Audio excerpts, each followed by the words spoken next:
Hey everyone, Email and Coffee with Joi Brooks.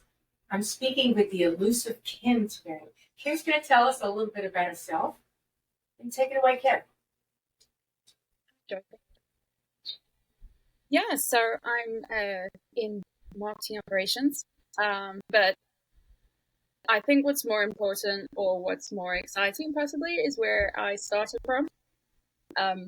So as I sort of mentioned before, I'm from South Africa, and well, coming on here, I was thinking about where you started from and how we got here, and for me I was thinking about the turning point, and that had to do with a man. It doesn't know exactly. Yeah, I'm a massive feminist, and I was in a very, I'd say, not confined. What's the word? Sort of like a small little world of myself. When I was in high school, I was in an all-girls school, and my parents were quite liberal, So, and I didn't have many boys as friends. So, work experience days, and I wanted to be a PC engineer. That's where I started. And I wanted engineer? A PC engineer. So PC, okay. Yeah, computers, that type of thing. Yep. And the main reason why I wanted to do it is because not many women were doing it at that stage in the 90s. And I thought, I always loved tinkering with things, and I thought it was a great place to start. And for Christmas one year, my parents bought me a upgrading and repairing PC book by Scott Mueller, and it's like 1,000 pages long. It's huge. It's not what you'd expect a teenage girl to get for Christmas or to want for Christmas. But I loved it. And when it came to sort of like work experience day, I mean, I think I was 15, 16. I don't know how old you are when you go for that type of thing. And the school really struggled to find somewhere for me because there wasn't that much PCs, especially in South Africa. It wasn't a lot there. But they did find one place, and I went there full of expectations and excitement that it was just like a repairing place. It wasn't like anything that I thought where I would go towards. And I went inside, and there was this big Afrikaans man who was I was just a young girl coming across, and he's like, I want to speak to you. So I went in and spoke, and he was like, I don't expect you to carry on with this career. I don't expect women should not be doing this.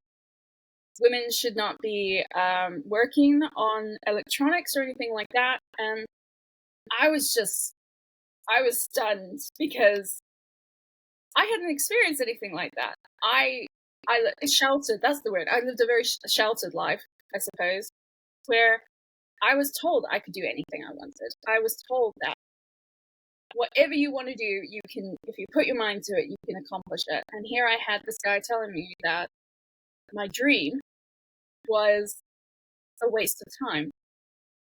And he said, the school asked, so I am doing this just to help out, but I don't expect you to carry on with this career. It's just a waste of our time, basically. So I went home, and I was devastated. I was heartbroken. And I didn't tell my parents, and I was, when I got heartbroken, and then I got mad. After I had a cry, I got really mad, because I was like, how dare someone tell me what I cannot do? So I got out the book, and I was reminding myself, and I was looking through this book, and I was recalling things that I needed to remember and things. And I went with this other guy. I mean, obviously before health and safety and all the other checks, I mean, I just went with this random technician to another person's house. I mean, now, I mean, that probably wouldn't happen. But, and I was, I was piping up with saying, what about this? What about this? And he was like, oh yeah, that's a good point. And, I felt a bit more in control. And although he was being nice, I know that he'd obviously been told by the boss, don't spend too much time on it. And I went back to school, and everyone has telling me about the positive experiences and how amazing it was. And I was just like very quiet. I was like, no, this is something I'm going to keep, and I'm going to keep it. And I kept it. And I tell you what, when I left school, I couldn't afford to go to university. So I didn't go there. I worked at a jewelry store part-time, and I did courses in PC engineering and repairing and all that.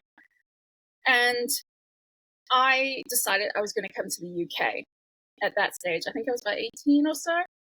And I got the phone book out, and I rang up places that I thought might be sort of similar. I kept steer clear of that place that I went to.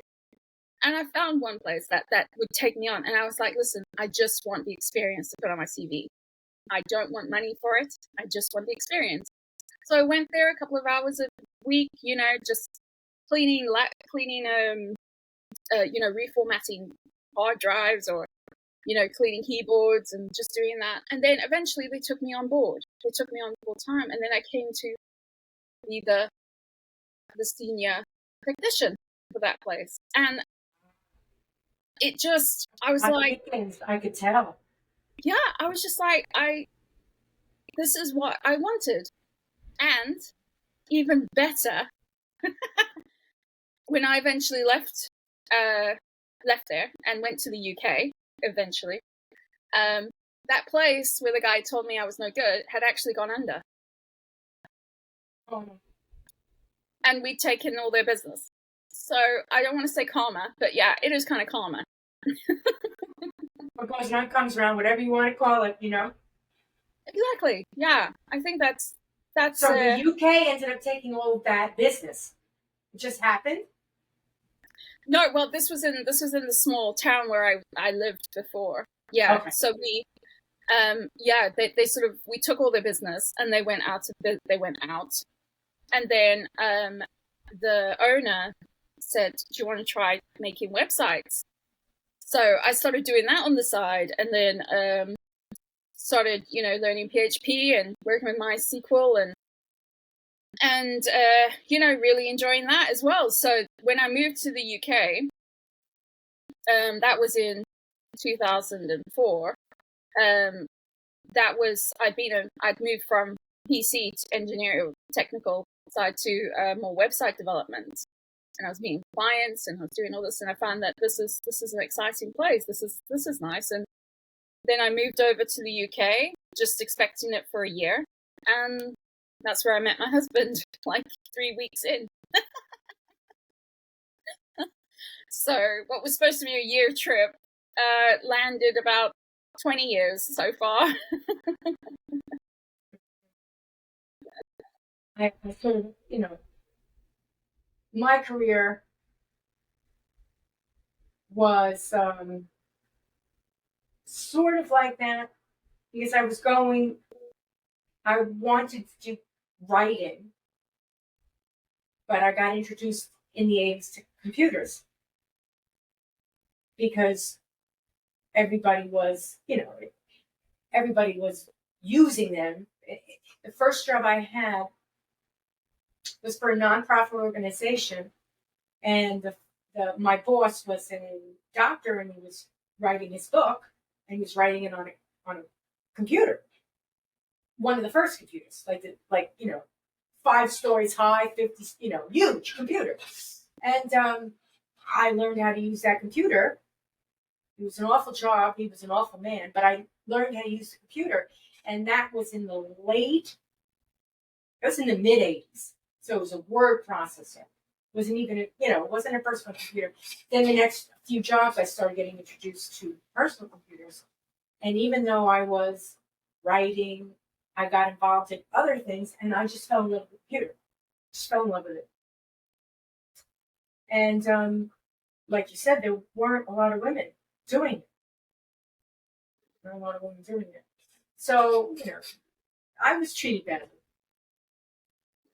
And, sort of like, oh, give it to Joy, she could do that type of stuff. Instead of Joy, what he wanted to. Yeah. Yeah. But now to this day, I can pick up any software, any application, go into any, ESP. People say, "Oh, you use this ESP. Do you know how to use it?" And I look at them and I'm thinking, I could use any email service provider. But give me back 3 hours with it, and I'll figure it out. Yeah. And they don't believe it. No, I don't understand the focus on specific program knowledge when they all function basically the exact same. You just have to know their nuances and know what possible issues you might have. But yeah, if you play around with it, that's how you learn. You don't need to have 10 years experience in this thing. What matters is your knowledge of the whole process and how it works and stuff.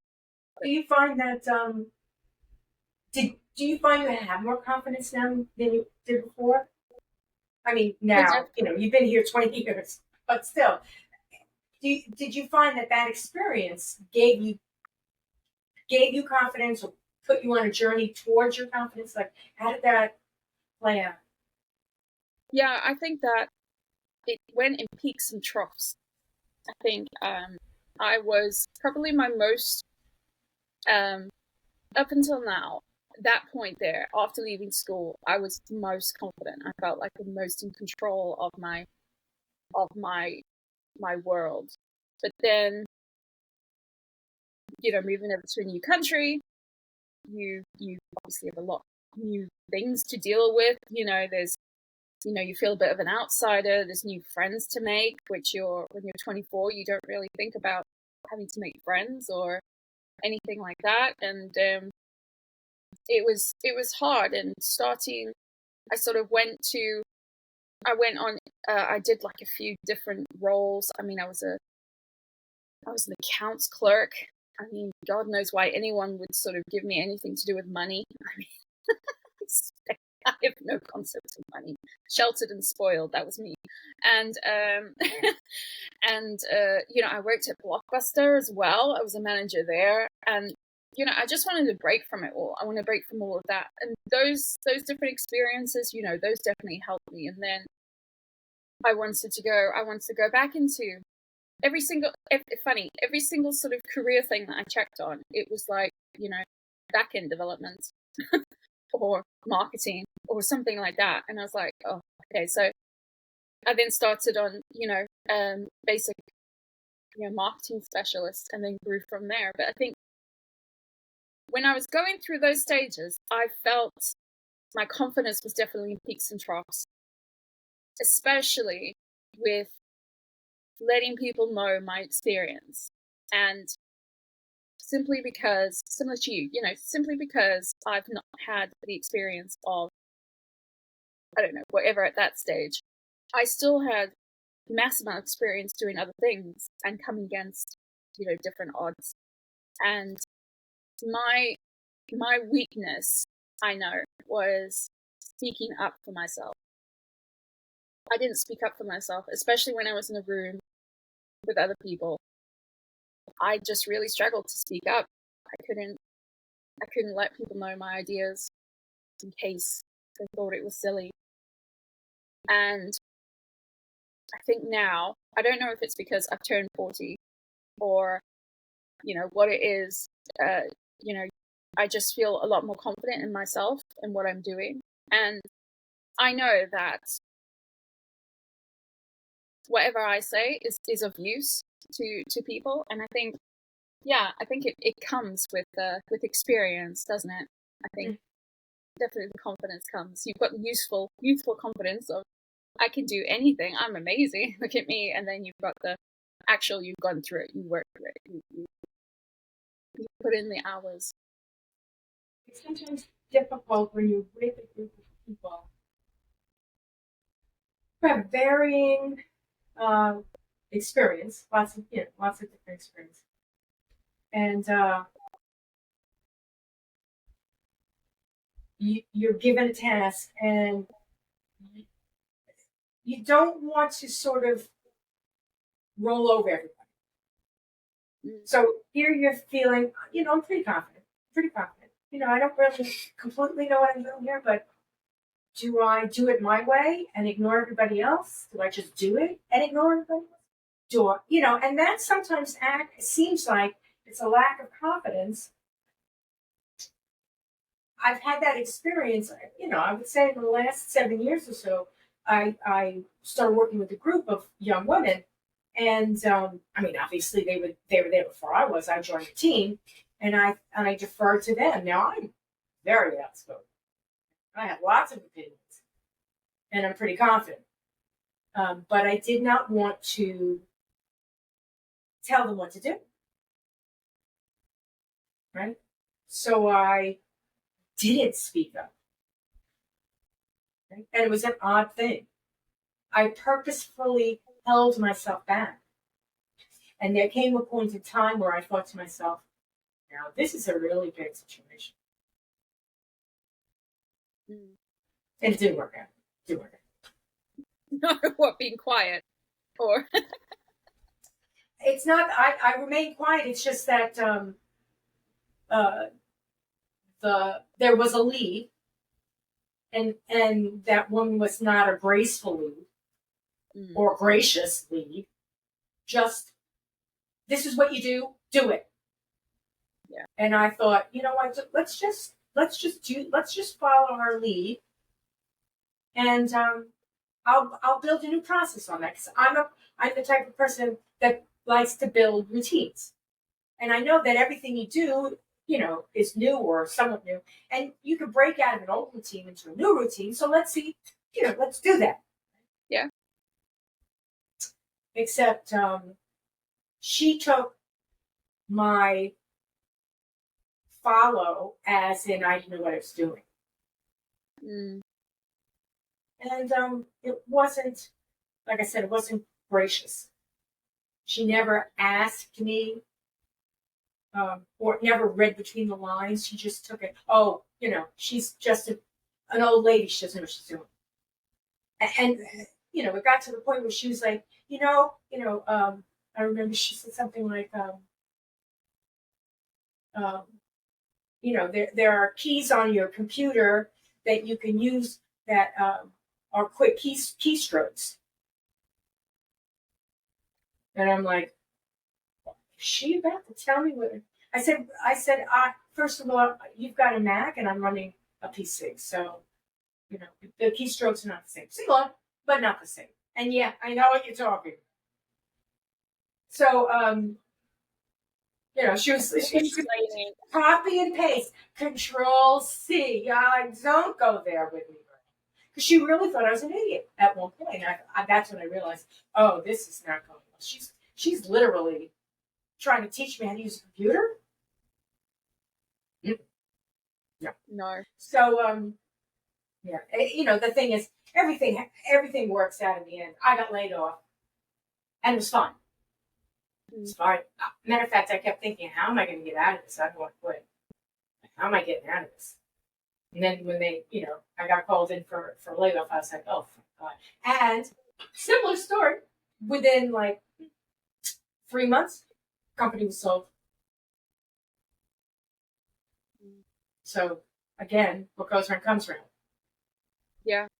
No, that's it, isn't it? It shows. I think that it's true what they say about the whole thing where it's the managers, isn't it? That's the issue with every job. It sounds like you were trying to be more of a mentor there and sort of let them have their ideas and move forward and be a team player. And it just sometimes it doesn't work if the leader's not on board or has a right idea. I think it's definitely the mindset that needs to change with regards, especially to people, older people, or people who have varied experience. It's not you can't just say no, you don't know what to do, or this is new to you, or no, it's really quite embarrassing for them. I think I don't. Do you find in all of your jobs, when you look back and you think, what was my favorite job? What was, things like that? Do you find that there's more dysfunction than favor? Like you look back and you go, now that was a dysfunctional company. Yeah. Oh yes, I've had some right stinkers. Oh my gosh, I had one I had one job, and it was sort of one of my first jobs that I went into for after I came to the UK, after I'd left the retail side and I went back into web development. And it was for an agency, and who's since gone under a long time ago. But he was an ex-dancer, and he was a salesman. He was very flamboyant, but he didn't know what he was talking about. That's why he hired us. But he was just so aggressive. He was, to the point I was physically scared. It was just horrible as well. But the mind games, and you're just like, it's just so toxic. You're like, I can't believe. I look back and I'm like, I can't believe I stayed there. It was because he gave me a chance, and I wanted to prove myself, and I wanted to show that I could do this again, and yeah, it was horrible. I was just like, how could I have stayed there for that long? And then, yeah, I mean, looking back, I mean, there were some horrible ones, and there were some really good ones. There were some really good managers who, I was really gutted when I left, or, I had to leave because of redundancy or whatever. But it is. I think it's difficult, isn't it? I mean, I keep thinking I should just start by myself, but then my dad was a self-employed, and he, I saw what it did to him, and the late nights and the constant stress, and I was like, no, I prefer just to switch off at 5 o'clock. And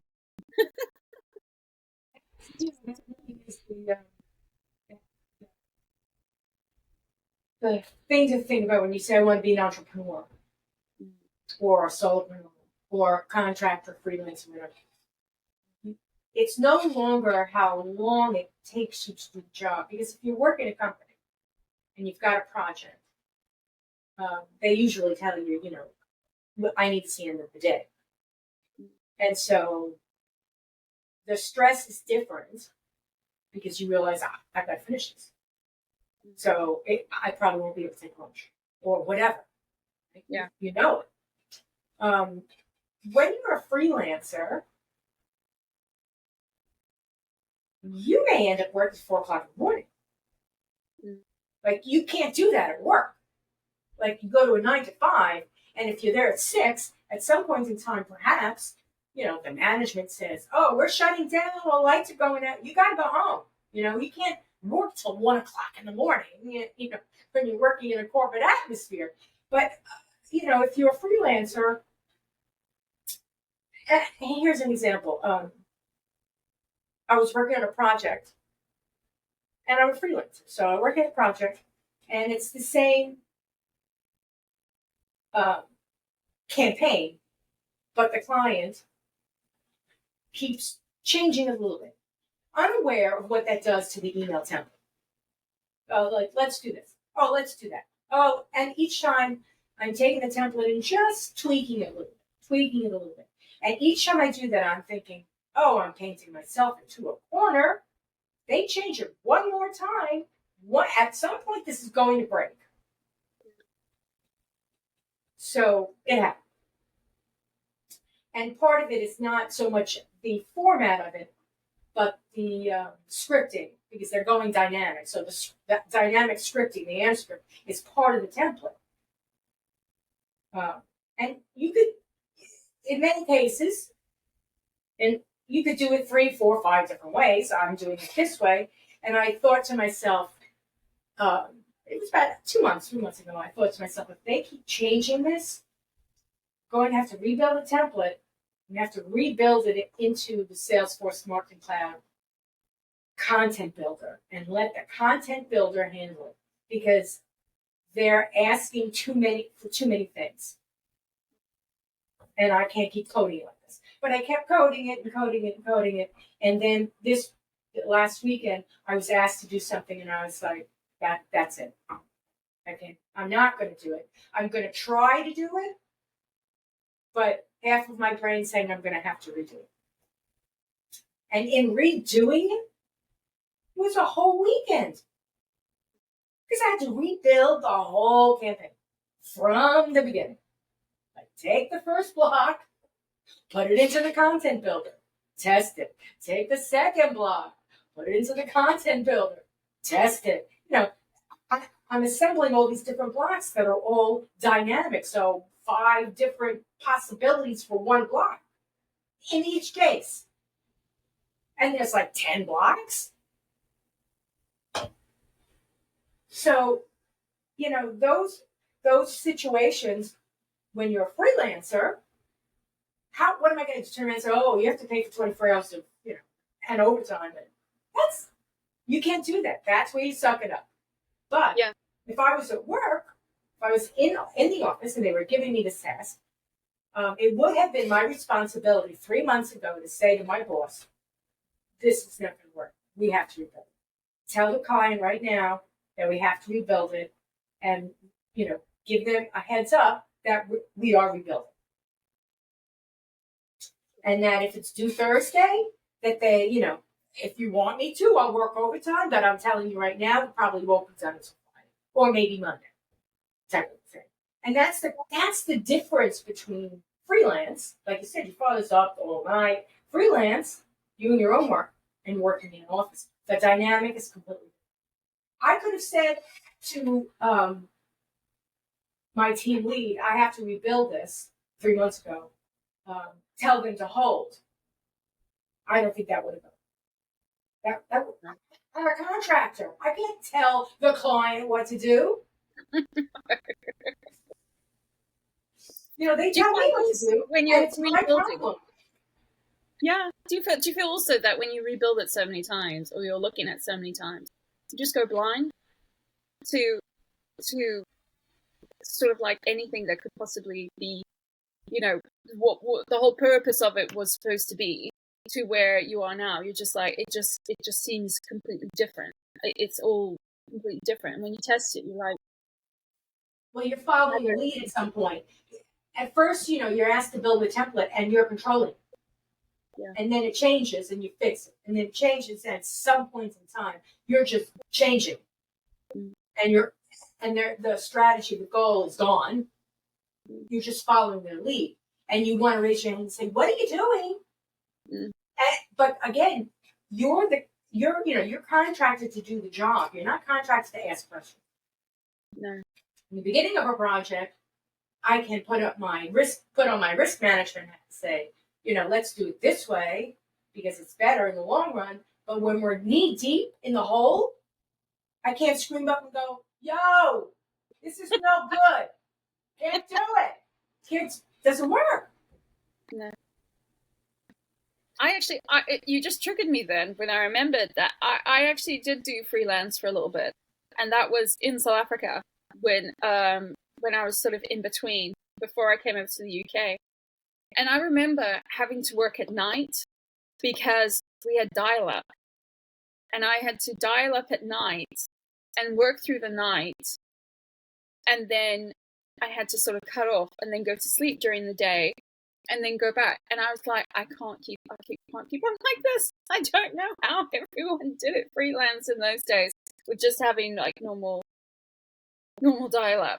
But yeah, it was a lot. I think that sort of put me off as well. I still say, to this day, I still say my favorite expression is, you can't pay me enough for this shit. No. Okay. How much money do you charge an hour? Millions. You can't pay me enough for it. It's really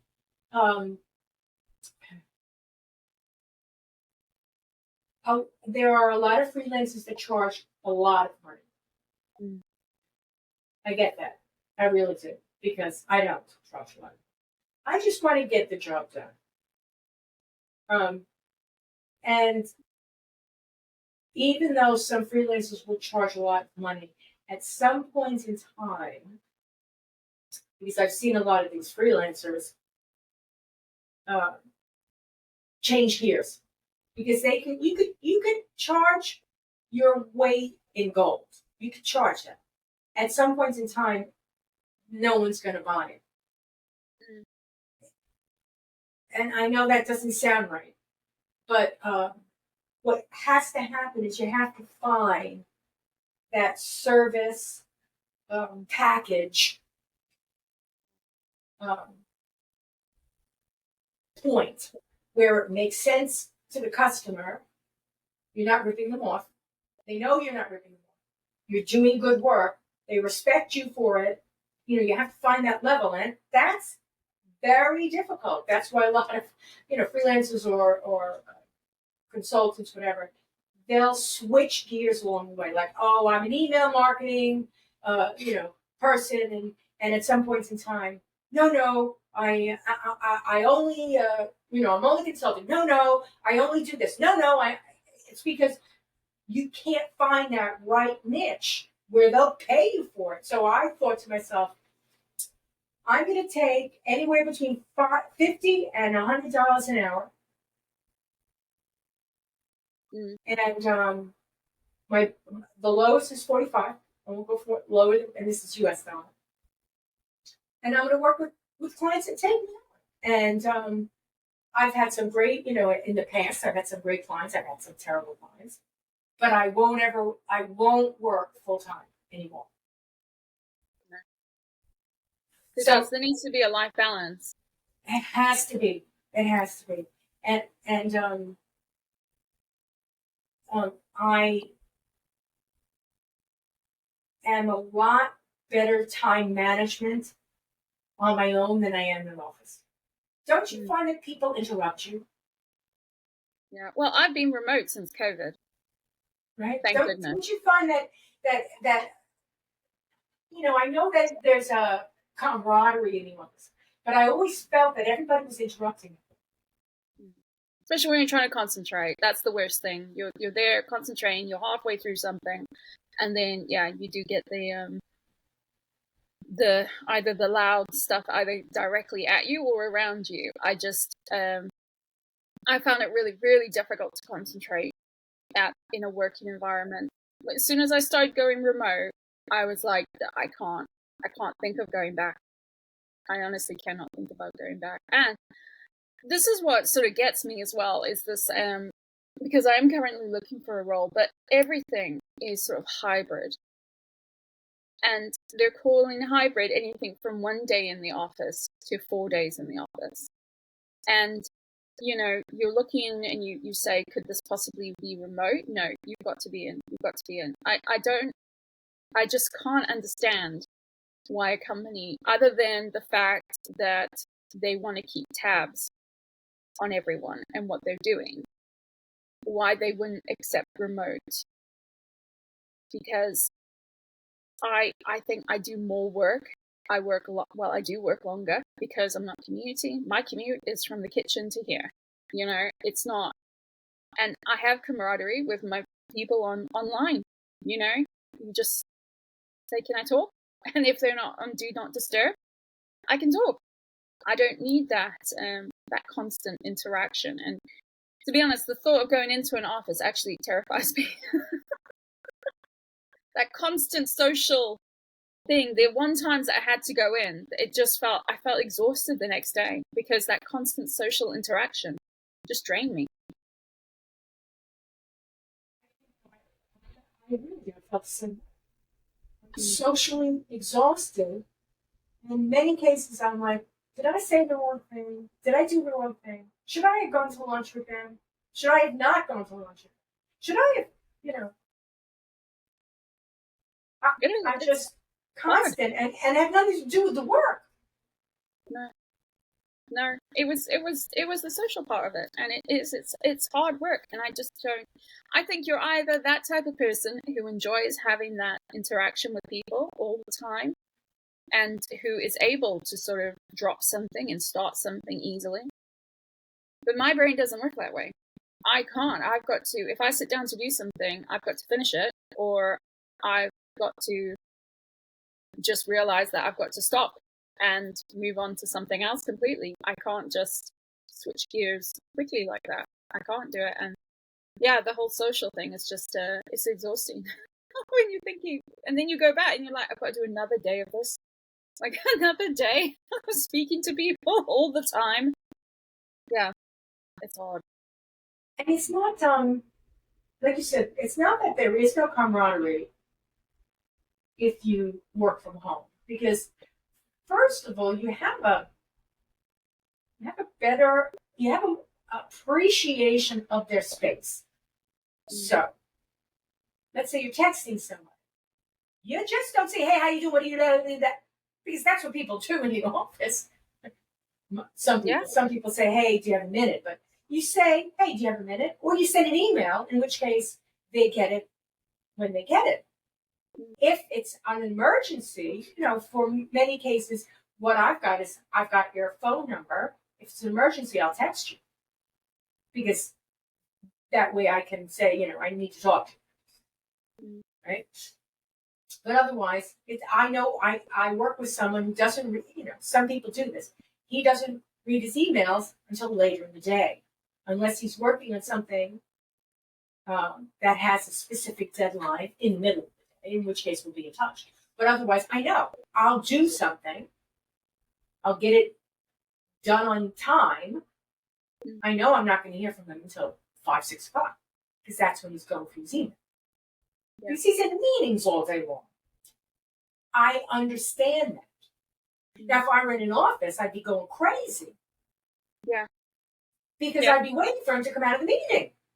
Like, I just finished this big project. Now I know, again, I'm a freelancer, so I don't have 40 hours of work thrown at my desk every day.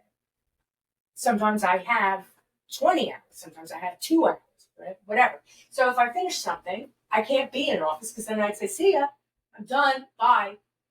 No one would like that. So, the way things work, and I don't know if it's because of COVID and it's heightened, but the way things work, you're given projects, you're given deadlines, when you have to turn work in. If you're not responsible and you're not turning work in, you're out. They're not going to keep you. If they're constantly asking you, "This is done yesterday, where is it?" And, "I couldn't get it done," there's a problem. Yeah. So if there's an office atmosphere that requires the team to be together, to brainstorm, and they need that's vital. I understand that to some extent, that, the team needs to be, able to tap into accounting or tap into sales or tap into marketing at like that. That's the way it works for whatever reason. I understand that, but most jobs don't work that way. No. And I have to say that I've been a part of teams where you're invited to like 1 or 2 days or whatever in an office where they've brought people over from overseas and the whole team's together. And when you look at the amount of actual work that's done or decisions that are made, it's tiny. It really is tiny. It is good to get everyone's input, I agree, but I think that starting from scratch on something and having the whole team there, it's like minuscule. And the one time that I couldn't make it, I spoke to one lady and I'm like, how productive was it? And she's like, nothing happened. Nothing happened. There was nothing. It was poorly executed, but there was no concept. You've got everyone in a room together and it's not used properly. And I tell you what else I struggle with is going into an office physically, because I'm disabled. I've got mobility issues. So the whole thought of getting my crutches, physically going there, it's exhausting. It's exhausting, especially if you've got to park far away, and you've got to walk there, and you've got to get there, and you've got to get down. People just stroll in, walk in, able-bodied, sit down, start working. It's fine. Me, I need like half an hour rest afterwards to recover from from that travel. And you think about it and you're just like, that's not fair. That's not being fair. Accessibility is a big deal. No, that's clear. It's accessible, I'd say that we're all, this is not to say light of what your situation, but we're all disabled at some level. You know what I'm saying? Like, you have a physical disability. I may be completely able-bodied, but I really am a doofus when it comes to social studies. So uncomfortable. One-on-one, I'm great. 1-on-2, I begin to get uncomfortable. 4, I'll probably never even open my mouth. No. And then from there, so I'd say that social settings are difficult for so many reasons. And going to work is just like going to school. It's a way for humans to learn how to socially acclimate. And I don't I'm not trying to disregard that or even, consider that it's not important, because obviously being social is very important. How you act socially is very important. So today, many cultures are not as social as they were 50 years ago. So we don't go to work. We're not on the street. We're not in restaurants, because once you go to work, now you need lunch. Now you need to get to work. Now you need to there are all these social interactions that we don't do anymore. No, and it's good and bad. It's good and bad. When 50 years ago, when a lot of people were going to work, every office needed to be accessible. Do you remember that? It's like it was like you had to have the streets needed to have a lip, no lip, so a wheelchair could roll up on it. I mean, there needed to be a lot of accommodation. Yeah. Now people don't even think that way. They're just in a rush. So get out of my way. Yeah. So it's even worse now. Now you go to the office and they're so unaccommodating. Just sit down. Here, have a desk. Share this desk with this person. Yeah. What's your login? Share the login. All these things. It's just like, no, you can't work like this. No. So being remote work is good and bad. Socially. Because now we're not even acclimated. No, it's very true. I find myself, I struggle sometimes, even just, I mean, I always thought I was quite a sociable person. And then, like I say, I find it drains me now. And not just the physical side of it, the whole mental side of it. Like you say, you sit there and think, should I have gone for lunch? Should I have stayed at home? Should I have stayed there? Should I have commute? Should I bring my own lunch? What should I do? Just things like that. It feels like high school, but again, you're just there like trying to fit in and be a round peg in a square hole type of thing again. And I think especially when it comes to disabilities, even neurodiverse, the struggle that some of them have, it's just, I mean, my son is autistic, and I mean, his mind is just amazing. His mind is brilliant. He just comes up with these things, and he's got such a wicked sense of humor. And I look at the workplaces now, and I'm just like, he would struggle in an office job. He would struggle sitting down at a desk, and he said he doesn't want to do that because he just couldn't cope with it.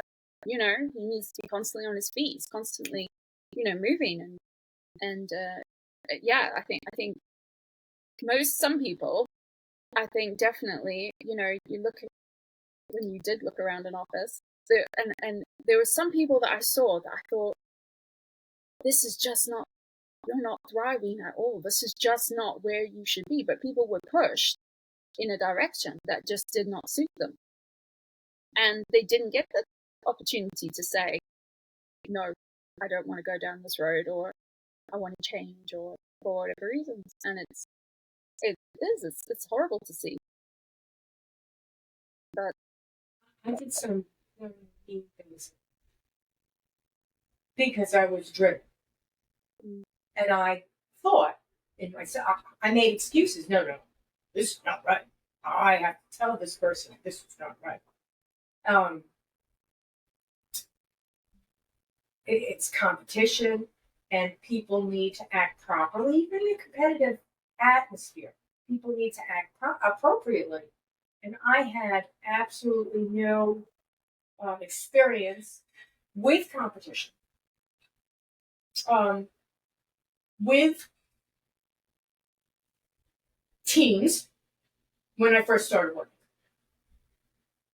With teams, appropriate things to do and say. I mean, I had no, and I didn't have any teachers. I had no mentors. So I made oodles of mistakes. Oodles that I look back and think, oh my goodness, I was an awful person.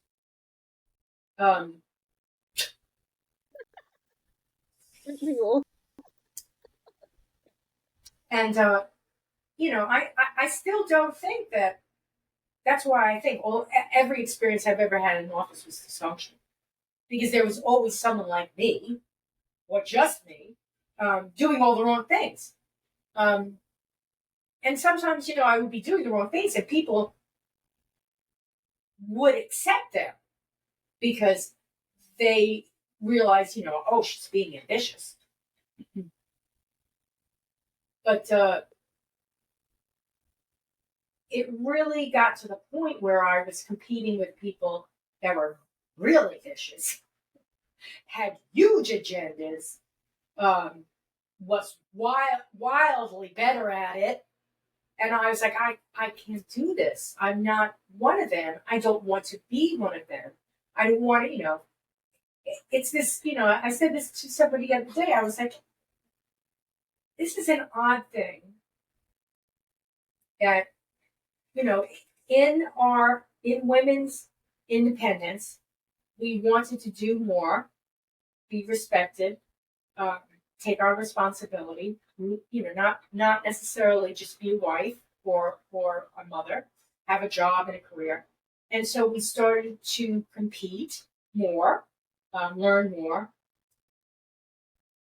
flex our muscles. But on the same token, we complained about men. Oh, men are misogynists. Oh, they're mansplaining. Oh, my boss. All these things. And then we started to take on their personalities in realizing, oh, well, I've got to compete with him. So I have to compete with him on his level. So I need to do what he's doing. So now I'm a man, essentially. So everything that this was my experience. Everything that I hated about, and I wasn't a misogynist, but everything that I hated about my male bosses, I realized I was appropriating for myself so that I could move up the ladder. And then I was looking at my female bosses, and I was like, these women are awful. They're just brutal. And I was like, okay, something's not right here. And it took me 15, 20 years when I finally decided to freelance, to become my own boss. Because I realized I am more focused on the work, on the service, less focused on the social activity. Can't manage the social activity. Do all the wrong things when presented with that. Cannot manage a team, can lead the team. And that sounds a little different than managing. I take the word lead to mean you're leading the project. I'm not leading people. I don't want to be a manager. I don't want to be a supervisor. I don't want Joe to come in and say, oh, my dog ate my homework, and I don't care. I don't want to hear it. Just get your work done. So I find it today that it's a confusing mishmash of things. You've got people in an office. You've got, women pretending they're men wanting to be women. I mean, it's just so confusing. Socially, I'm like, I couldn't handle an office. I wouldn't know what to do with all the different types of people, all the things going on, all the interactions, all the,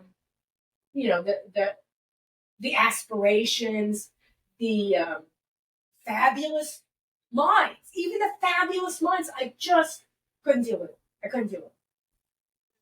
And that's my long story. Please don't ever ask me to go to an office. It's so true what you said, though. I think that, we're there and we're being, we're told we can do anything we want. We can do everything. We can't do everything. We can't. It's just impossible to be a full-time carer, full-time mother, be a full-time job. There's not enough hours in the day for that type of thing. You do need that. And obviously some people do it by themselves, and they, that's brilliant. But on my perspective is that I really struggled with that. And I think that when especially women, when we're looking at women in leadership, it feels like, on my thing, I was there, and I was being one of my bosses was a man, and he was there telling me to speak up more and to say more things in a thing. And this was like I don't know, 7 years ago or so, I can't remember now. And he's like, you need to be more vocal and out there. And I'm like,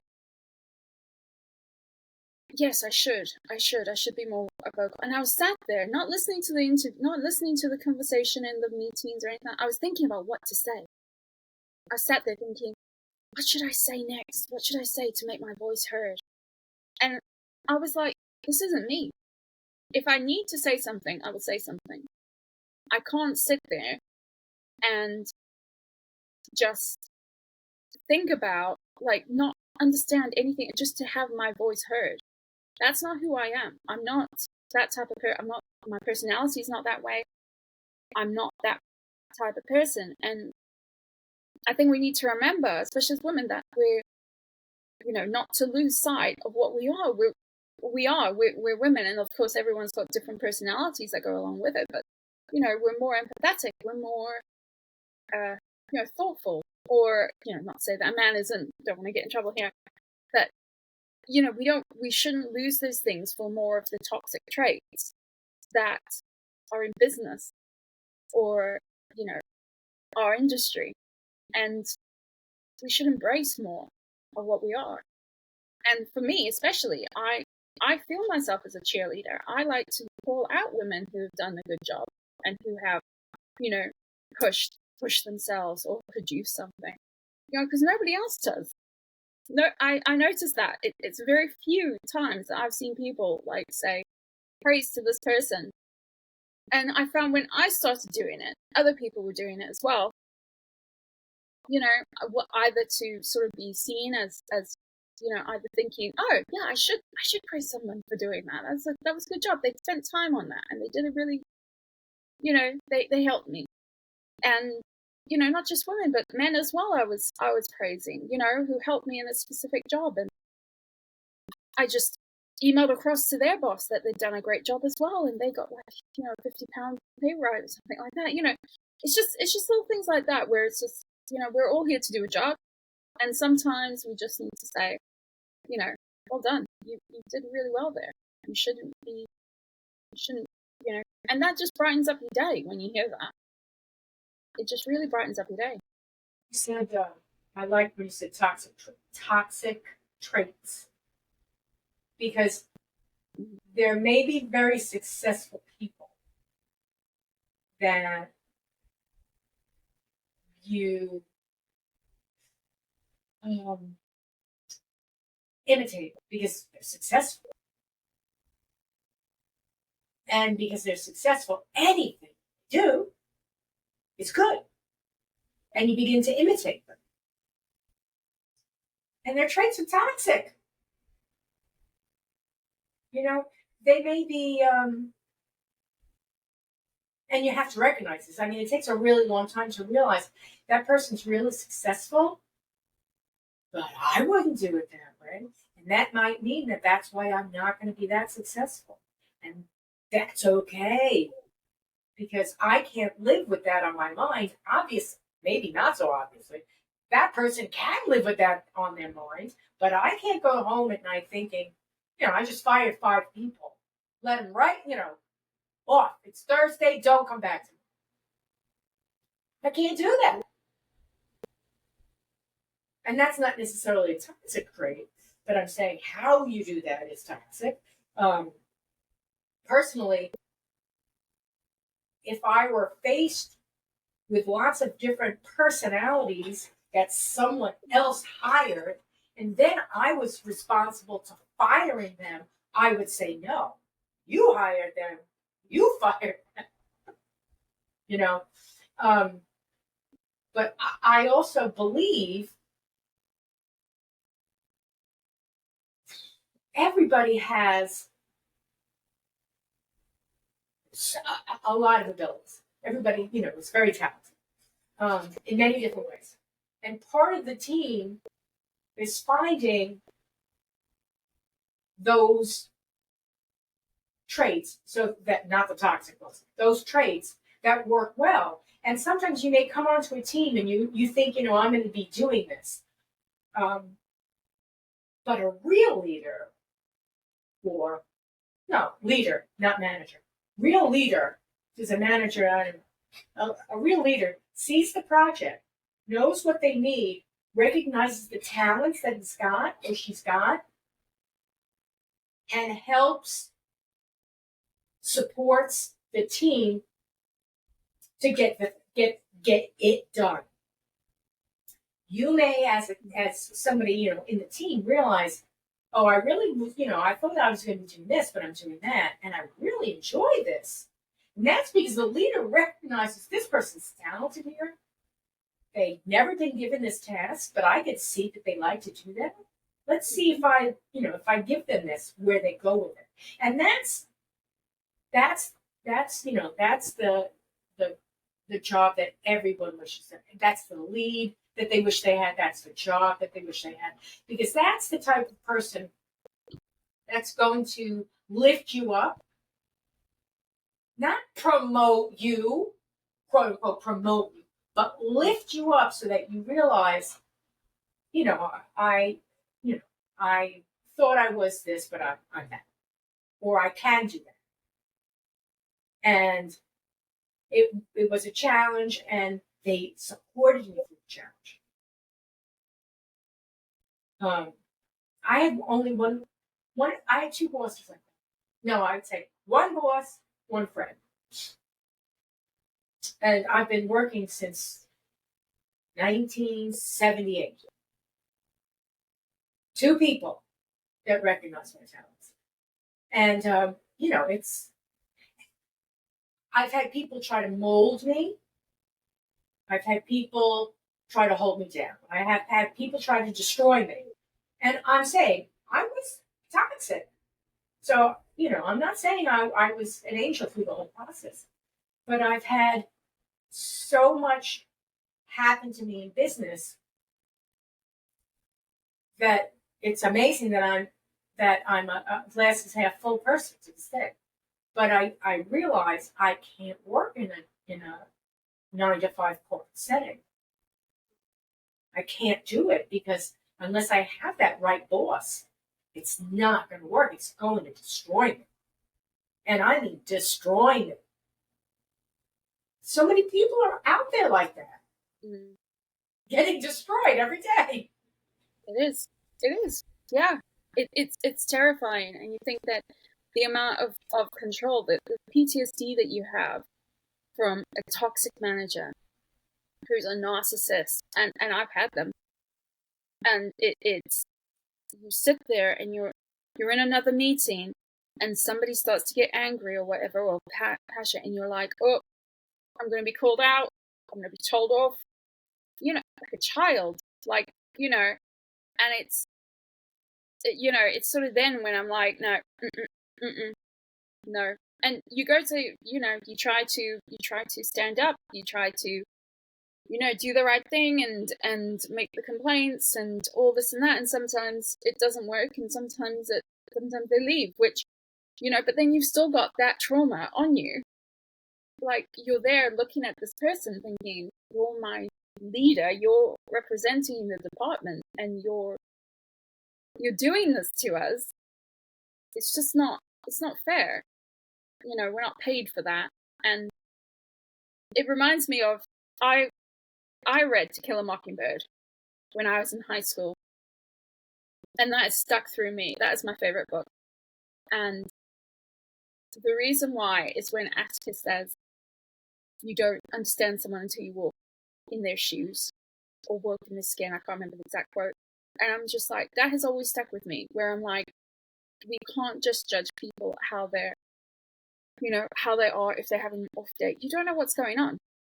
You don't know what we don't know. We don't know each other. I mean, that's the amount of times that we're all scared when somebody, does something horrific in real life, and we're like, he seemed like such a nice person. We never know. We don't know each other. Even when you're married, you don't sometimes know that person. And, if you can just have a bit of sympathy and, try to understand them, I think we can't, kind of. We just need to be a bit kinder to everyone, especially with the horrible things that are going on at the moment. The stresses people have, money worries, and, just the horrific things that you're seeing. And yeah, I tell you what, I uninstalled TikTok as well, because I was sitting there doom scrolling, and I'm like, I am wasting my life here doom scrolling. And some of the content I was seeing, I wasn't liking. I was like, this is making me feel really bad about myself. So I uninstalled it. And I'm thinking, like, kids seeing this and other people who are sort of probably in a bad place as well. We're not meant to see so much content as humans. I don't think we're not meant to see that much. Not socially, anyway. I think that if I was speaking to someone and I had all this bombarded at me, all these different things, I'd be a wreck on the floor. We are so. Each person has so much going on. We all have lots of different characteristics. So, today, just like any day, a man is just not a man. He's got emotions, lots of emotions. Some may be aggressive, some may be not aggressive. Some men may be more sensitive. My husband used to cry all the time. I'd be like, what's your problem? Because I don't cry. Like, what's my problem? So,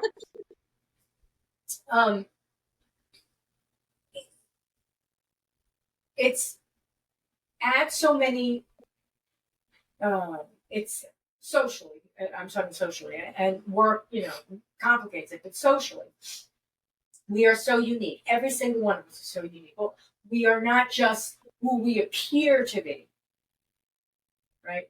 And we're also becoming. So what we, may have been yesterday, maybe something happened, and now we're a little bit different. So there's so much going on. What we like to wear, what we like to eat, what we like to listen to, where we like to go, what we want to do. I mean, there's so many things going on. It's incredible.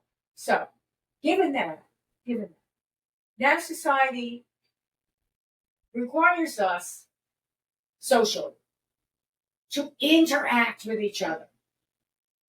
That complicates things so much.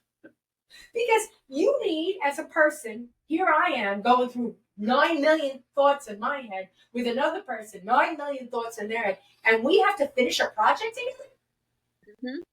Or I have to walk past you, and it's a crowded situation, and have I kind of? Do I just push you out of the way? Do I ignore you completely? I mean, so much is going on. I mean, on so many different levels. So, like you said, TikTok doesn't make it any better at all. And so it is difficult. Everybody's going through this. We all need to be a lot more supportive of each other. Instead of, raging because someone treated you badly when you got coffee and now you're going to roll it off onto somebody else. We all need to learn how to manage that. And part of my problem was the office was this hodgepodge of rules and social norms. Like, you had to wear a dress at some point. If you were a woman, you couldn't wear pants. You had to wear stockings. Couldn't come in without stockings. Yeah. No bare legs. I mean, all of these rules, right? Have to be at your desk at 9 o'clock. That as humans, we are bombarded with all these things. It does get very difficult at some points. And with all the mental illness, I would say, as I sort of said before, we're all disabled to some extent. You mentioned trauma. We have all trauma, every single one of us. At some point in time, we're all victims. And some of us become bullies because of that, right? Yeah. So one of the things that I try to remind myself all the time is be nice. Be nice, woman.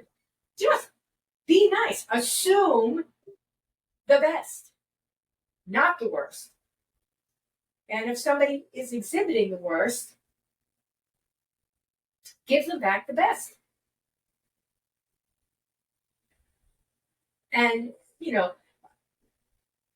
my husband, who used to cry a lot, he was very aggressive. So he had like these.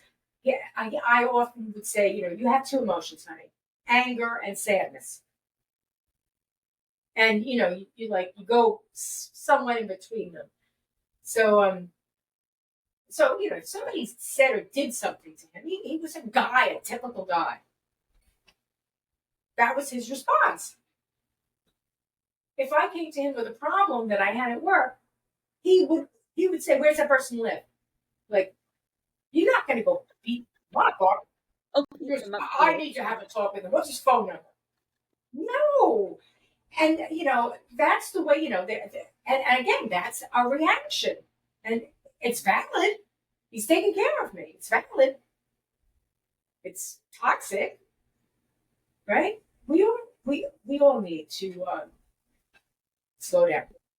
And work for me was just toxic soup at every juncture.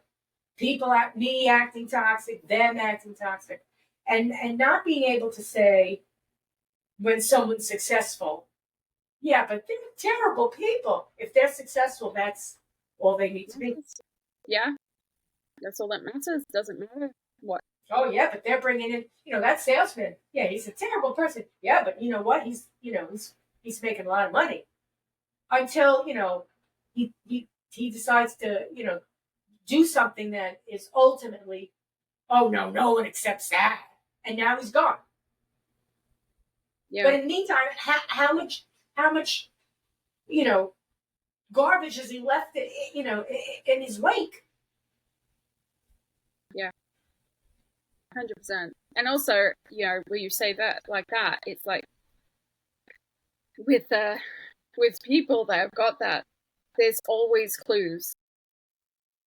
There's always clues, and where you think that they're bad. It's if people get justified for acting that way, and they're like, oh, it doesn't matter whatever you do as long as you bring in us money, it's fine. It's people start accepting it and like, oh, okay, I can be treated like rubbish and it's okay as long as he as long as they bring it in or whatever. And it's not, as a society, it's not the way it should be done at all.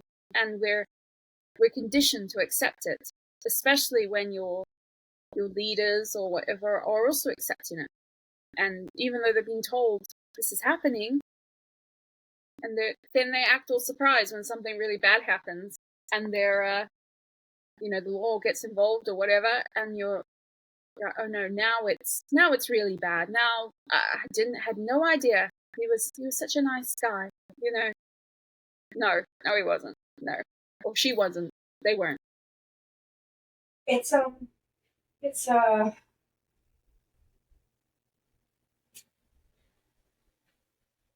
I always think, oh, wouldn't the world be better if everybody was just accountable and responsible and would accept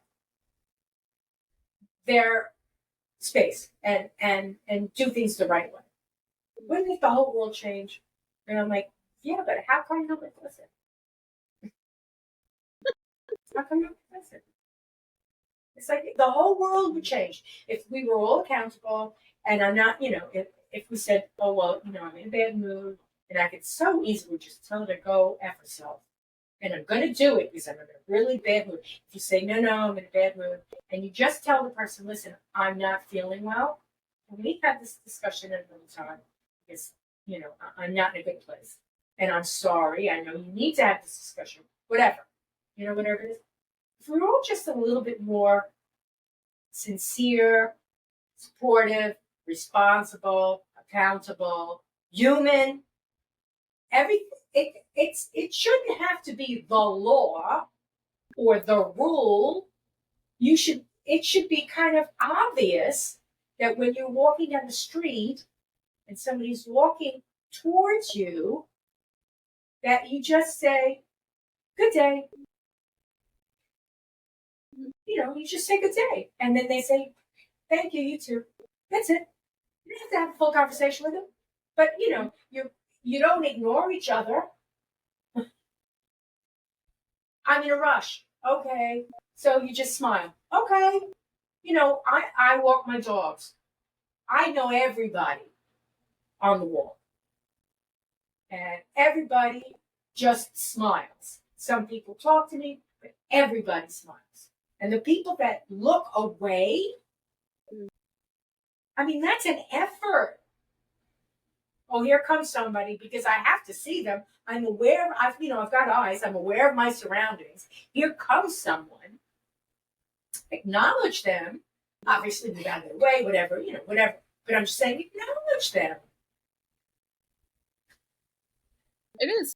It's basic. We are human, and as much as sometimes we don't want to, be around hectic social situations, we still need that interaction, And I just don't want to be at a point where you're like I'm like an 80-year-old woman, and the only interaction that I have is with the cashier, and I want to just keep her talking because nobody else has spoken to me. And it's getting down that route. And my husband walks our dogs, and he'll come home and he'll tell me all about different dogs he's met, the dogs, not the humans, because he's more of a dog person. And he'll say occasionally, this guy just completely snubbed me and just walked away and stuff. And it's just like, that little thing has left an impact on him that he felt he had to tell me. Whereas if that person had just said, sorry, I'm busy, I can't, we can't stay, or something like that, they just walk away. And I know they don't owe anything, but it's just like, it's just that little bit, which, it wouldn't hurt you. It wouldn't hurt. It's just, you might feel a bit better as well. Just having a chat. Just smiling. Just smiling. Just smiling. The wrinkles are there. Yeah, and your face is off the phones. Yes. Oh my gosh. Yes. Yeah, that's one of the, I don't have any social on my phone. When I walk the dogs, I am listening to a book. So if I do take my phone out, it may be because I'm playing something back or something. or perhaps it rang because now I've got the phone in. But I don't have any social on the phone, and I won't do it. I won't put any social. There's no Facebook, and I have. I'm in marketing, so I have to have. I couldn't be in marketing without Facebook, LinkedIn, X. I couldn't be in marketing without Instagram. I couldn't. I will not open a TikTok. There's no need for it. If I want to get shorts, there's those available on Instagram, and there's those available on YouTube, and that's more than enough for me. And they are time sucks. And you don't realize, I actually use social at night to keep me up so that I don't go to bed at 8 o'clock at night. Because in the winter, it's like, oh, it's dark at night, PJs. So at 8 o'clock or 9 o'clock, I'll actually come to my computer, go to YouTube, or sometimes it's Instagram, whichever, one of the other, and I'll start playing shorts. And I'll look at the clock, it'll be 12 o'clock, and I'll be like, okay, now I go to bed. But I've done it because otherwise I'd go to bed too early. And I try to be careful of what I watch. So sometimes sometimes she's asleep over there. Sometimes I'll actually watch videos for her. I'll turn on husky videos. Yes. And she watches them with me. Oh. And I noticed that depending on the movie, she sees the movie. She hears the conversations. She's not interested, but if there's a grass scene or an animal, right over to the TV. Right over. Like, bam. Oh. Like, oh, grass. One day, it was like a big plate of food. And she went right over to it. I'm like, oh, I hope she doesn't eat the TV. But simply what I'm saying is that content, even for animals, you get carried away with content. Just like we get carried away with people. And just like we can end up doing toxic things with people, we could do toxic things with content. And I'm going to come back to the same thing. We really need to control ourselves. We really need to say, I'm accountable, I'm responsible. Nobody needs to tell me to turn the TV off at 10 o'clock at night. Nobody needs to tell me TikToks are real, these TikToks are probably going to twist my head up. You need to say, this is not good. I'm beginning to feel a certain way. Like when I listen to the news and I don't watch television news, I'll get news from the internet. And I get news from certain venues. And there'll be a point where I'll catch myself and say, I don't like where this person's going with this. And I'm going to stop listening to them for a while.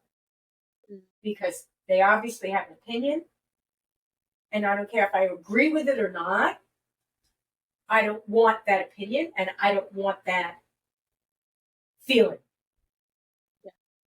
It's like the other day, I was listening to somebody who has some completely different opinion go off. And I thought to myself,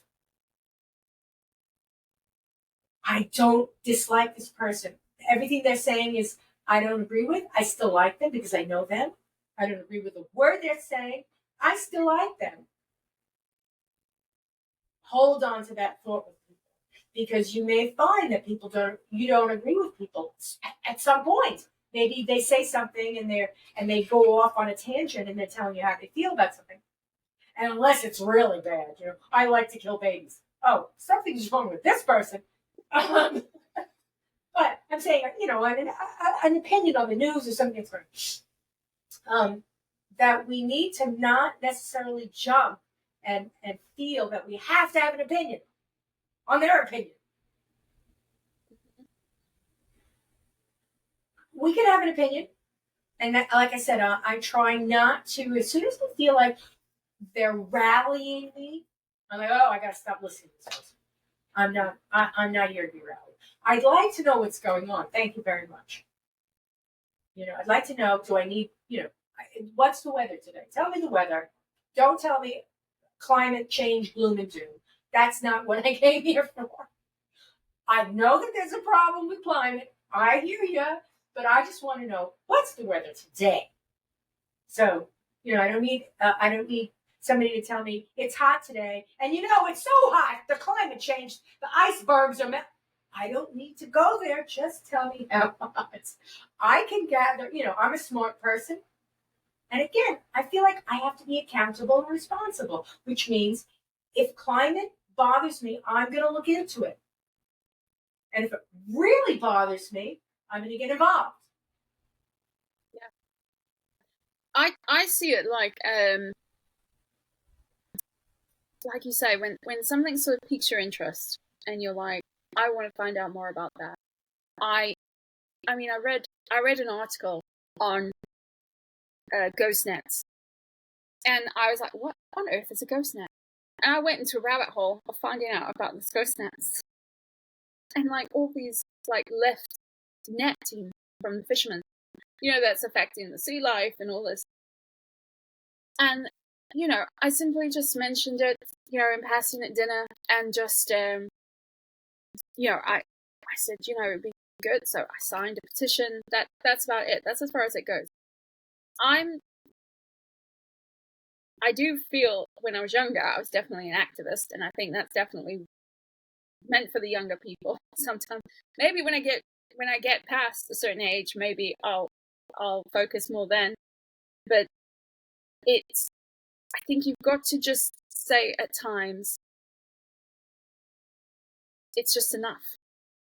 It's just enough. I've learned enough. It's like all these rage bait videos and going against each other, and I'm just like, we've gotten into a society again where we just feel that we have an opinion and we need to say it, and we don't. We need to. Yes, if you're in a conversation, you listen to their voice, if you're having, and you can then have a normal conversation and point your point of view, fine. But the whole, I'm going to go against someone and have a debate, and it's not even a debate, I'm just going to throw rubbish, not even facts, just feelings across. I'm not interested in that. I think that causes more hatred in the world against different people. There's so many, we're on either side at the moment. There's no togetherness. And I know that that's not something new. That's been going on for ages, I think. I look at history, there's always been different sides, obviously. But I think we should learn from that. We should learn, get over ourselves and just, shut up for a little bit. Yeah, I think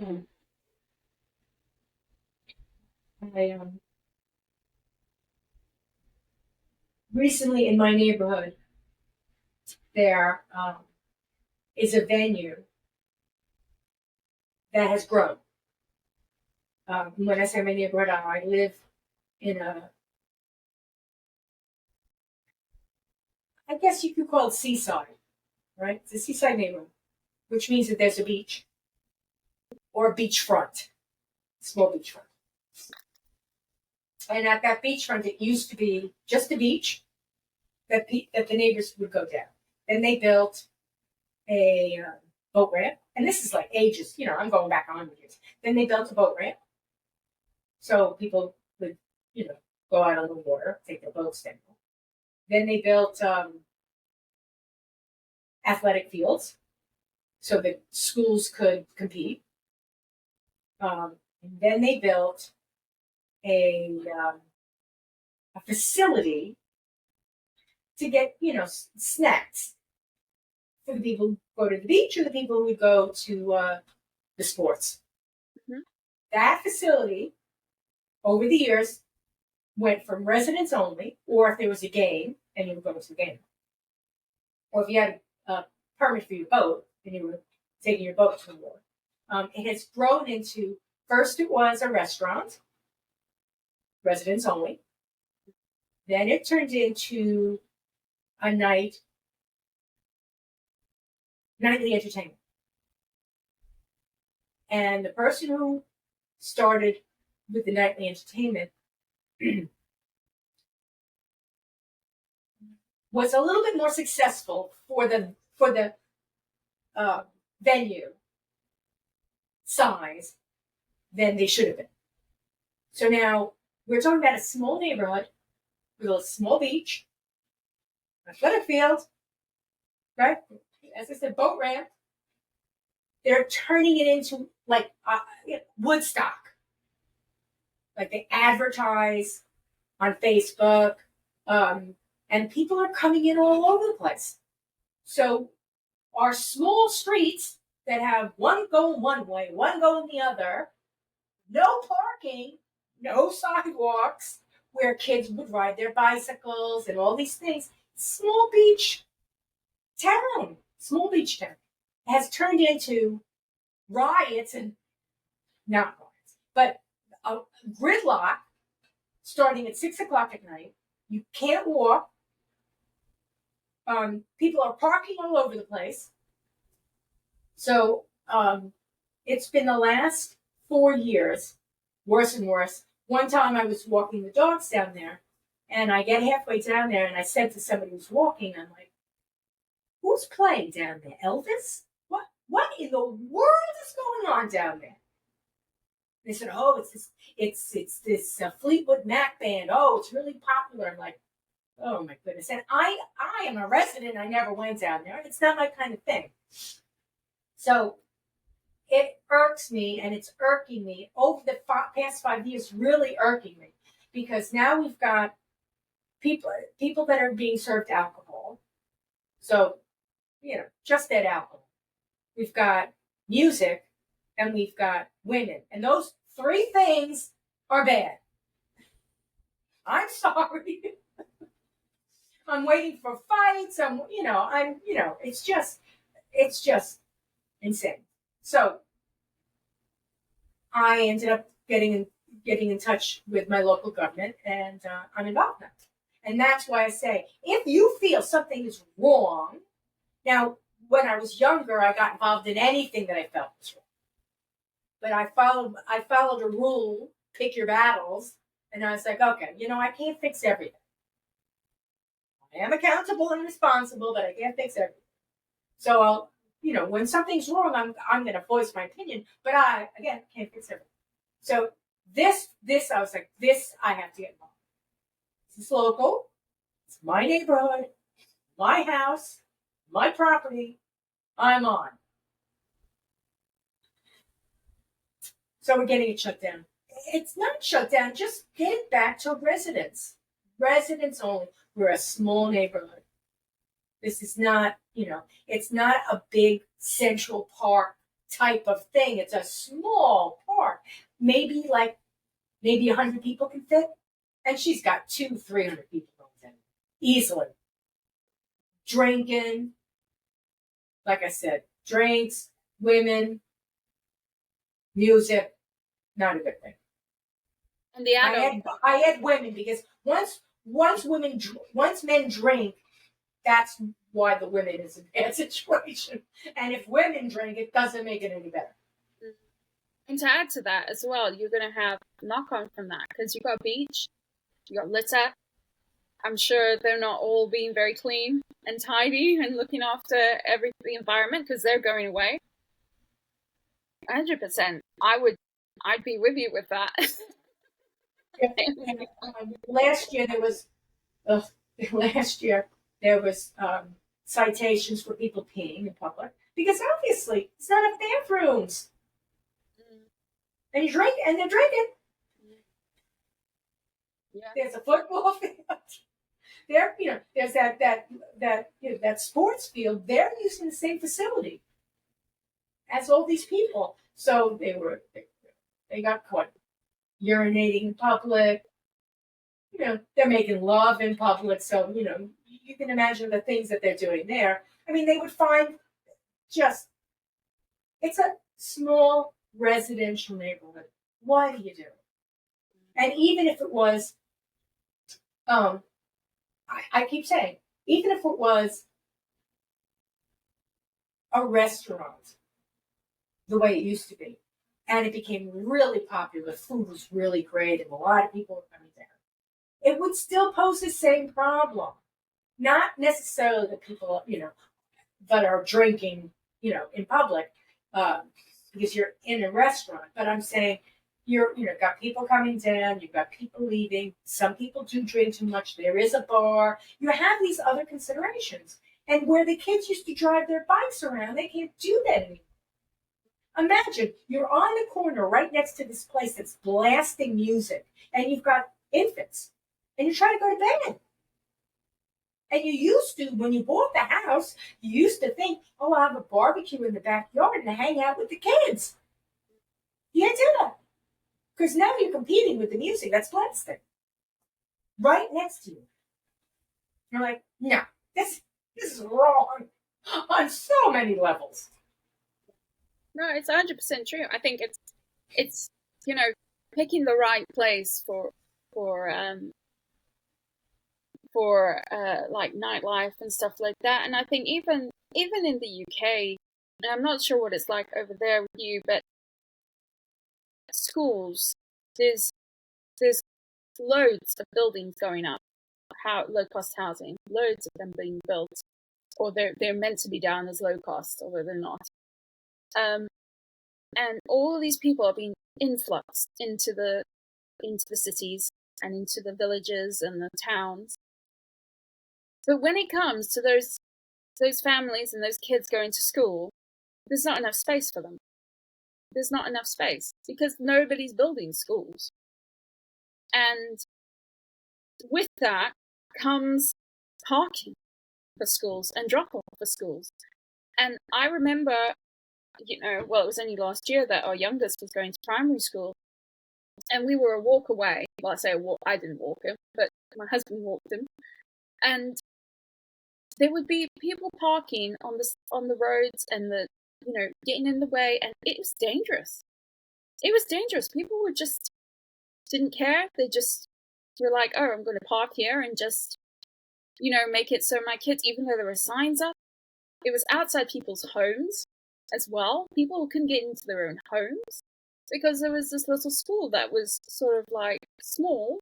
Well, I mean, it's 30 per class, and people just couldn't get about. They couldn't. There were times when, people pulled out and a child was in front of the car, and they couldn't.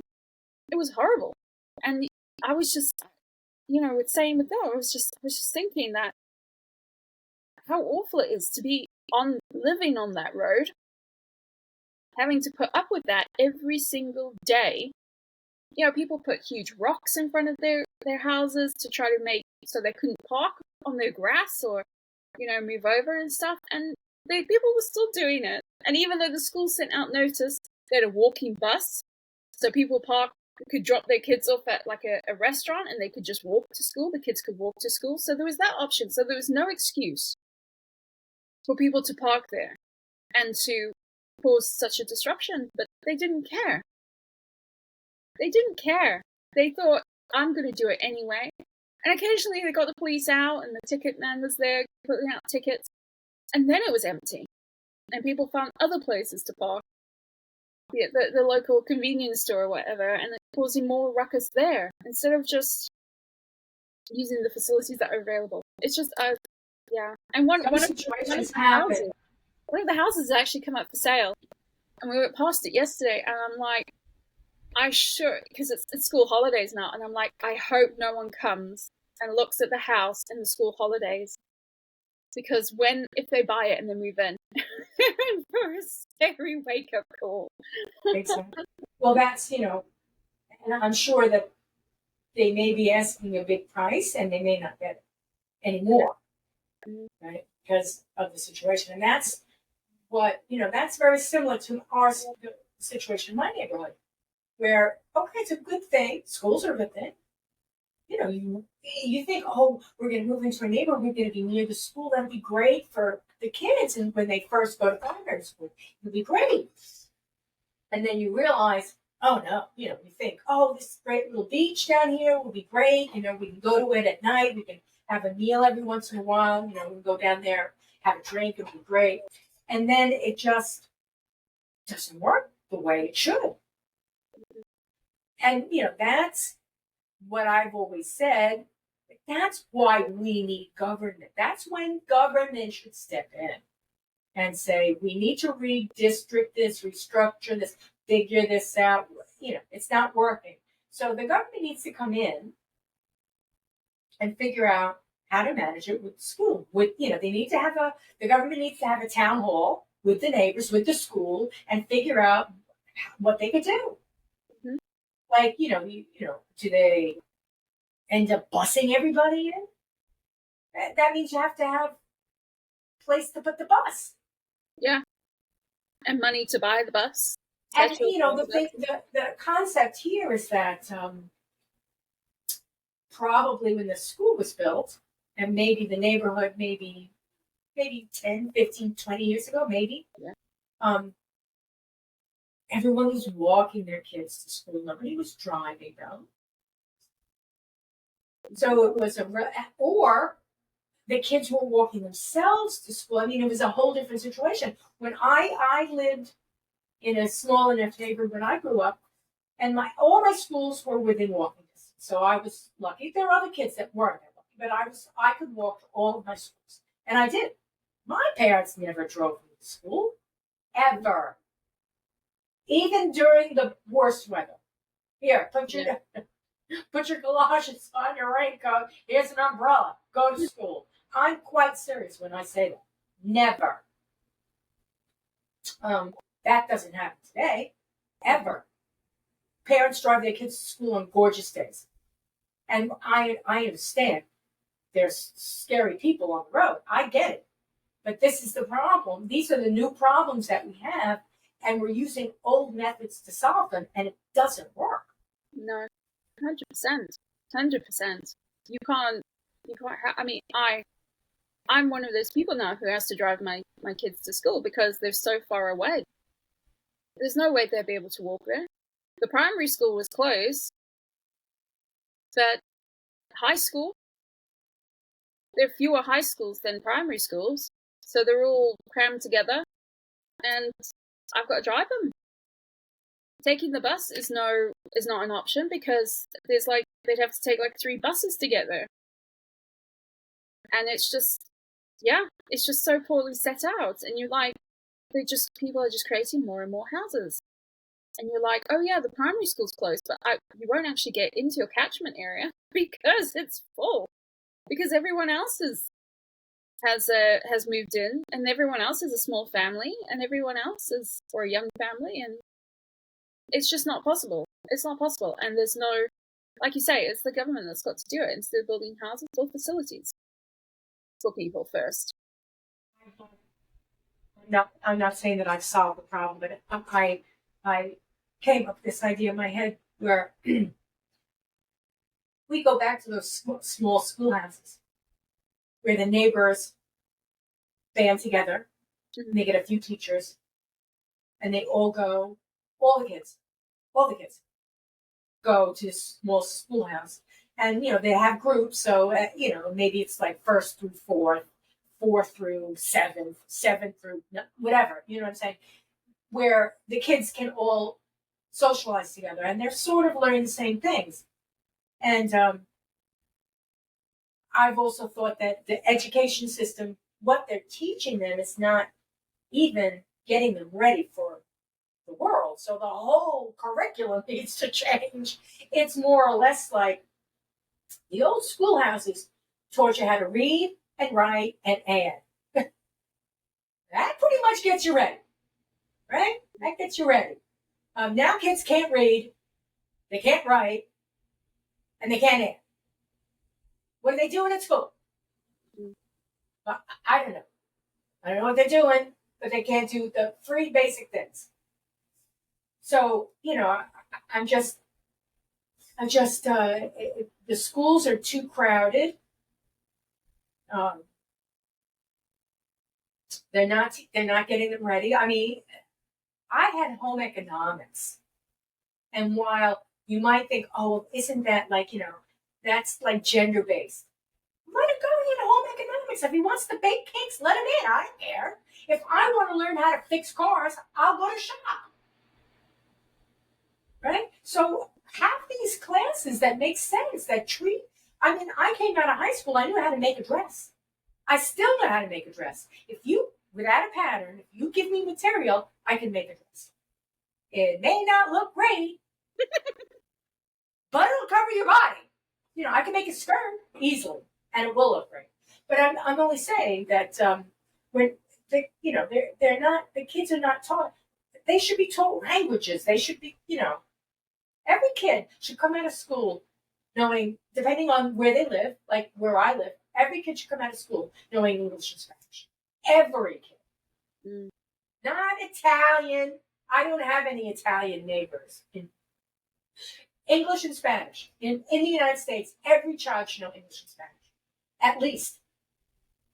Yeah, 100% agree. They're not focusing on the right things. I mean, the curriculum over here as well. It was from like the I don't know when, and the teachers are doing such a good job. They're trying their best, but they're just fighting against a never-ending battle, and it's heartbreaking when you see that they just can't cope. And you look at the amount of kids in the schools as well. It's just over. They're all oversubscribed, and we should be teaching kids sign language. I think that is one of the main things that we should be teaching kids is sign language, because how isolating it is, and just learning a few phrases is just, I think it's just such a, and if you come across somebody who is deaf, you can then sign to them. What do we do to that person's day, or that confidence? And it's just an extra skill, isn't it? And yeah, no, 100%. I mean, we learned when I was in high school. We were taught, should I say, how to change a wheel of a car, and it was an all-girls school, and it was the one lesson on how to change a wheel of a car. And I don't know how to change a wheel of a car. We took typing lessons as well when it was typewriters before PCs. I'm really showing my age here. And sex education was the headmistress telling us, you take the contraceptive pill and you keep it between your legs. That is sex education. That's what we got at an all-girls school. At least now they're being taught a bit more, but it's still not enough, I don't think. There's still many more things that can be done properly, or more diversity in the teaching. Like you say, sewing. My son came home and he was doing design technology, and he came home and he'd done a phone case cover and he'd sewn it. And I was like, that's amazing. I mean, he could sew before, but they were teaching that, and I was like, that's a positive. That's definitely a positive. That's a good skill. That's a good skill. You need to know how to sew, even something simple like, you've got a hole. Don't throw it away in your sock. Just fix it. Well, that's sort of, I mean, my parents taught me those things while I was going to school, but I do think that there's so much education. There's so much history. There's so much in literature. There's so much in science. There's so much. You can't expect kids to learn it all. Mm-mm. And, then we've got current events. So there's got to come a point where you've got to think to yourself, what's the curriculum going to be? And, what is the purpose for primary elementary schools? What is the purpose of preschool? What is the purpose of high school? What is the purpose of all this? Because it used to be preparing us for corporate jobs, which, that's not what it should be. And so we had all these corporate people with toxic traits that are not accountable or responsible and can't lead for shit. So, it didn't work. And we're still doing that. But now we're adding stuff. So they're getting bombarded with stuff. And then, now we're adding lots of other things that I don't know. The glass is half full. And if I hold on to that half full glass, I really think that parents need to get parents need to get involved. Like I decided to get involved with my little, thing down in the neighborhood. Parents really need to get more involved with education and their kids. It's time right now. Right now's the time. And if there's anything that they're going to be doing, maybe it's not sending, Johnny out to, soccer camp and to archery class and, all these different extracurricular activities. It's more, we need to all figure out what Johnny needs to do so that when Johnny comes out of school, is he going to be a professional soccer player, or am I just stuffing something down his throat? Team sports is important for guys because they need to learn how to manage their rage. So if that's what the team sports is doing for guys, I'd say it's failing because either men are like raging out of their heads or they're too afraid to, they're too afraid to say anything, which is neither one is good. So yeah, we can't we can't solve the problems of the world, but I think, my last statement would be, if we are all a bit more accountable and responsible, if we take that on ourselves, I'm going to say that a million times. And if we really seriously consider that, the first thing that happens is the drama goes away. Suddenly you realize, oh, I got shit to do. I can't be playing that game. I got to do this the right way. And all the drama stops. If you're accountable, if you say I'm responsible for this, so if I spend 3 hours, I don't know, arguing some BS with somebody on social, and now, there's no dinner, you've got to go to McDonald's, that's not responsible or accountable. Yeah. You've got to take ownership of what you're feeling and what you're doing. You've had a bad day, okay. Deal with it for a little bit and then carry on, work through it. It shouldn't impact everything else. And being kinder as well, just be a bit nicer. Stop being in your own head so much, I think. As well. Be a bit more mindful. That's a big word, isn't it? So we've talked for so long and going forever. What are you currently doing, and how can people, if they want to talk with you about what you're doing or just talk with you, how would somebody get in touch with you? I'm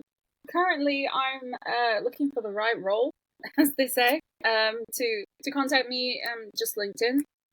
I'm on there. I'm not on TikTok. Don't look for me there. But yeah, I'm there, and I'm very open to speak. I mean, I think that there's a lot of especially young girls out there who are confused or not sure what to do or feeling lost. And to be honest with you, I mean, I think about like when we were younger or whatever, and the stuff that we've got to cope with now. I don't know how they're all coping with it. It's too much. But yeah, I'd like to say just anyone reach out to me. Happy to talk. And I will put the link below in the description. And it's been a pleasure. A soulmate from across the pond and initially across the Atlantic. So way across the Atlantic. It's been a pleasure. Oh, thank you very much, Joy, and it's been lovely speaking to you. And your doggy laying there like a mat. Yeah, if I say something, Tosh, you want to go for a walk? Oh. Sorry, I didn't mean it. Oh, she's yeah. He's like, No, how dare you? I'll have to How give her dare something. you? She's pissed. You can't lie to dogs. Come. No, I was sleeping. All right, Kim. We'll stay in touch, and I look forward to seeing how you do. Thank you so much, Joy. Take care. You too. Take care. Thank you. Bye-bye. And that's a wrap. That's a wrap.